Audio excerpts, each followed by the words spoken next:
Bien, este congreso al que estamos asistiendo es una novedad mundial, suena muy megalomaníaco, muy grande, pero es cierto, porque hasta ahora hay muchas psicologías, la psicología psicoanalista, el conductismo, el cognitivismo, psicologías humanistas, la sistémica, la psicología positiva, cada uno con su antropología, y entonces cada uno va por separado, unos escuchan a otros, toman alguna técnica de unos de otros, se empieza a hablar de la necesidad de una integración.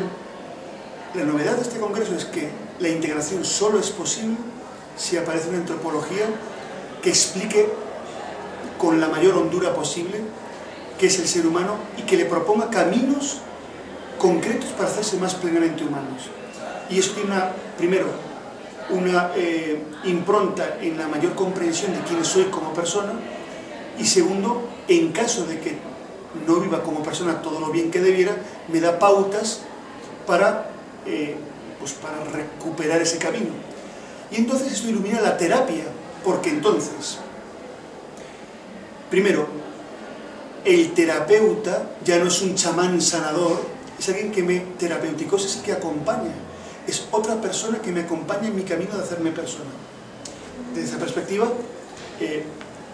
descubro que es el encuentro con el otro, cómo debo yo mejorar también como persona para acompañar a otras personas, cómo debo, por ejemplo, de encajar el dolor para saber acompañar el dolor de otras personas.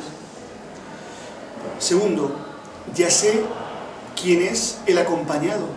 No es un caso patológico, no es un depresivo, es un psicótico, no, es una persona que sufre y que tiene este problema. Entonces eso cambia de perspectiva, respeto su dignidad, le trato no por lo que es, sino por lo que está llamado a ser. Esto cambia la perspectiva. Y tercero, me explica cómo es el encuentro terapéutico, que me permite salir de mí, ponerme en el punto de vista del otro, tomarlo sobre mí como algo que me implica, que me afecta, y acompañarle en su camino de recuperación de su dignidad y su vida personal. Me da unas luces el personalismo espectaculares para todo esto.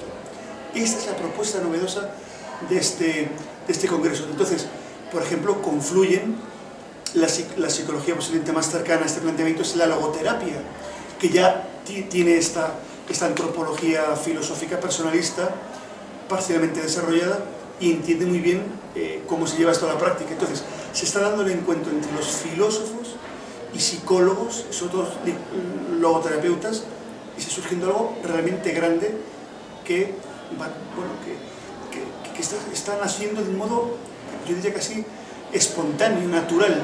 Era el momento de poner esto, de que saliese a la luz, ¿no? Y esto va a tener repercusiones importantes.